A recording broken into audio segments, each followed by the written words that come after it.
안녕하세요. 언제나 여러분과 함께 신중하게 생각하고 투자하는 채널 생각남 ETF입니다. 간밤에 미국 증시는 FOMC를 앞두고 롤러코스터를 타는 장세를 보였습니다. 또다시 엄청난 하락 장세의 하루가 가나했는데 다행히 장 후반에 극적인 상승세로 마감을 했는데요. 그렇지만 시장은 영 불안한 상황입니다. 한번 현재의 상황은 어떤지 관련된 내용을 살펴보겠습니다. 최근에 월가의 공포지수로 불리고 있는 변동성 지수가 계속해서 올라가고 있는 걸 볼 수가 있고요.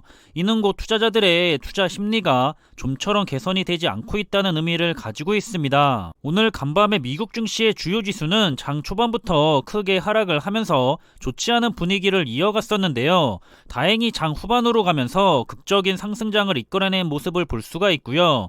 따라서 오늘 다우지수는 0.29%가 상승을 했고 S&P 500 지수도 0.28%가 상승을 했고 기술주 중심의 나스닥 지수도 다행히 0.63% 상승하면서 오늘은 미국을 대표하는 3대 지수가 모두 조금씩은 상승을 하며 장을 마무리했습니다. 산업 전반적으로 살펴보면 대체적으로 특정 부분이 좋았다 안 좋았다를 판단하기가 어려울 정도로 어지러운 상태를 보이고 있습니다. 같은 분야도 반은 흐름이 좋게 마무리를 했고요. 나머지 반은 흐름이 좋지 않게 마무리가 된 모습을 볼 수가 있습니다. 우선 대표적인 우량한 기술주 기업들의 흐름을 살펴보면 장 초반에 모두가 큰 하락세를 보였기 때문에 많은 분들이 긴장을 하고 있었을 것 같은데요. 장 후반에 힘을 낸 기업들 때문에 그런지 역시나 절반의 기업은 상승하고 마무리를 했고 절반 정도는 하락을 한 상태로 마무리가 된 모습입니다.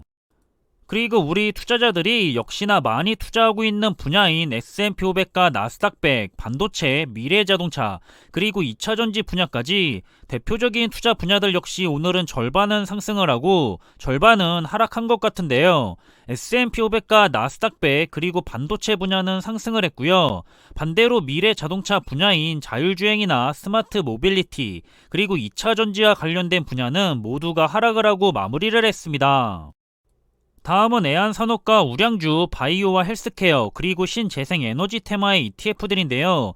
이 분야들은 그래도 상승의 빨간불이 많이 보이는 것 같습니다. 애안산업과 우량주, 그리고 신재생에너지 테마의 ETF들이 힘을 내준 모습인 것 같고요. 그리고 4차 산업혁명의 기대를 한몸에 받고 있는 분야인 메타버스와 함께 사이버 보안, 클라우드, 인공지능을 활용한 산업 테마, 그리고 게임과 e스포츠 테마의 ETF들은 오늘은 그래도 메타버스와 클라우드, 사이버 보안 분야의 테마들이 힘을 낸 것 같고 특히나 그동안 조금 많이 가라앉아 있었던 클라우드 테마가 많이 상승을 한 모습입니다. 다음은 우리 인류에게 매우 중요한 분야로 친환경으로 가기 위한 관련된 테마들과 아크 인베스트의 대표적인 각 분야별 혁신 테마 ETF들인데요. 최근 계속해서 수소 테마 ETF인 HYDR ETF가 크게 떨어지는 모습이 눈에 들어오는 것 같고요. 하지만 오늘은 간만에 ARK ETF들이 모두 빨간불이 들어와 있는 걸 확인해 볼 수가 있습니다. 마지막으로 금융과 부동산, 소비재, 산업재 테마의 대표적인 ETF들은 중간중간에 약간은 하락한 ETF들도 있지만 대체적으로 상승장으로 마무리를 한 모습이 눈에 띄는 것 같고요. 최근 국내 증시의 흐름 역시 그다지 좋지 않은 상황인 것 같은데 아무래도 미국의 증시가 흔들거리고 있고 외국인들의 투자 심리가 좀처럼 개선이 되지 않고 있어서 영향을 많이 받는 국내 증시도 힘을 못 쓰고 있는 게 아닐까 싶습니다. 그래서 그런지 현재 개인 투자자들만 열심히 매수를 하고 있고 외국인과 기관 등은 열심히 매도를 하고 있는 모습을 볼 수가 있고요. 그리고 원달러 환율은 여전히 1190원을 넘긴 높은 상황을 유지하고 있습니다. 현재 1195원에 거래가 되고 있는데요. 시장이 흔들릴 때는 안전자산이라고 믿는 달러가 강세를 보이는 경향이 크기 때문에 당분간은 높은 환율이 계속 유지가 되지 않을까 싶습니다. 최근 시장의 정보들을 보면 현재부터 더 하락할 가능성을 점치는 의견들이 정말 많이 나오고 있는 것 같습니다. 이는 우량 기술주들의 주가가 200일 평균선 밑으로 하락을 하면서 모멘텀을 잃었다고 하며 과잉 매도 구간에 접어든 주식은 3에서 4% 정도 반등이 있을 수는 있겠지만 그때는 또 고점에서 주식을 산 이들의 매도가 몰리면서 오랜 시간을 행보하게 될 것이라고 전하고 있는데요.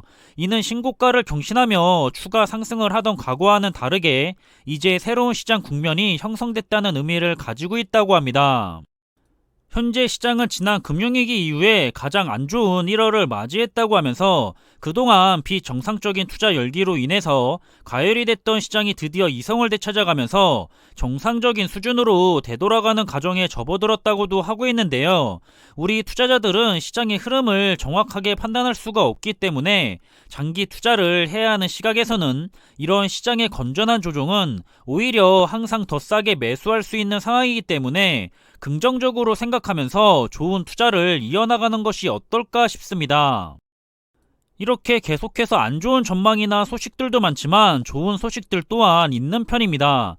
최근 JP모건은 위험 자산에 대한 회피 현상이 현재 과도한 측면이 있기 때문에 감해도 구간에 가까워졌다고 하면서 기술적인 지표와 약세로 전환한 시장 심리를 고려할 때 자신들은 이번 조정장에 대해서 막바지 단계에 온 것으로 본다고 하기도 하고요. 또 역사적인 통계를 봤을 때 지금과 같은 금리 인상 주기에는 오히려 상승을 해서 연평균 9% 정도 상승했다는 그나마 희망적인 의견입니다.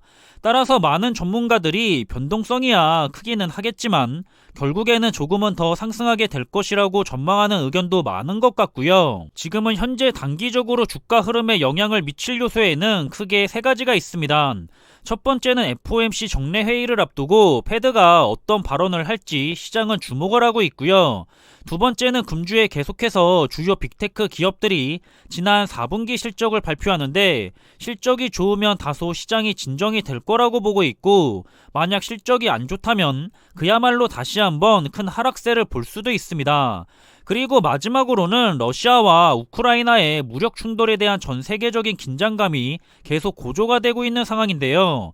전쟁만큼은 모두에게 안 좋은 일이기 때문에 절대로 일어나지 않았으면 하는 바람 또한 가져보고 있습니다. 결국 지금과 같은 크게 흔들리는 시장의 흐름 속에서는 더욱더 자신의 확고한 투자의 기준이나 가치관이 중요해지는 시점이지 않을까 싶은데요. 자신이 충분히 주가가 빠졌다고 판단이 되면 조금씩 분할 매수를 해보시면 되고요. 여러가지 정보나 상황으로 볼 때 더 주가가 빠질 것이라고 판단이 된다면 잠시 더 시장의 상황을 지켜보시는 것이 좋겠죠. 누구도 정확한 흐름을 예측할 수가 없기 때문에 그저 자신의 신념대로 꾸준한 장기 투자의 길을 묵묵하게 걸어갔으면 좋겠습니다. 그럼 이번 영상에 대한 내용을 정리를 해본다면 간밤에 미국의 주요 지수는 큰 하락세에서 겨우 살아 돌아오면서 약간의 상승을 하고 마무리는 됐습니다. 앞으로 단기적인 시장의 흐름을 결정지을 주요 요소는 세 가지가 있는데요. FOMC의 정례 회의를 앞두고 있고요. 주요 기술주 기업들의 실적 발표도 연달아 있습니다. 그리고 절대 일어나지 않기를 바라고 있는 러시아와 우크라이나와의 전쟁에 대한 긴장감이 계속 고조가 되고 있는데요. 이런 시장의 분위기에 반응을 한 것인지 증시의 추가 하락에 대한 여러 가지 의견들이 쏟아져 나오고 있습니다. 이럴 때일수록 너무 휘둘리지 마시고요. 그저 자신의 확고한 기준과 가치관에 의한 투자를 계속해서 진행하시면서 성투하시길 바라겠습니다. 그럼 오후의 시간도 힘내서 잘 보내시길 바라겠습니다. 시장은 비록 좋지 않은 모습이 이어지고는 있지만 그래도 항상 기분 좋고 즐거운 생활을 해나갔으면 좋겠고요. 그럼 이번에 준비한 내용은 여기서 마무리하겠습니다. 항상 준비한 내용들이 여러분들과 함께 투자하는 데 있어서 많은 참고가 될 수 있는 그런 좋은 영상이 되기를 바라고 있고요. 심리적으로도 그리고 좋은 정보로도 도움이 되었으면 좋겠습니다. 그럼 영상이 도움이 되셨다면 구독과 좋아요 부탁드리고요. 저는 다음에 더 좋은 정보들로 찾아뵙겠습니다. 감사합니다.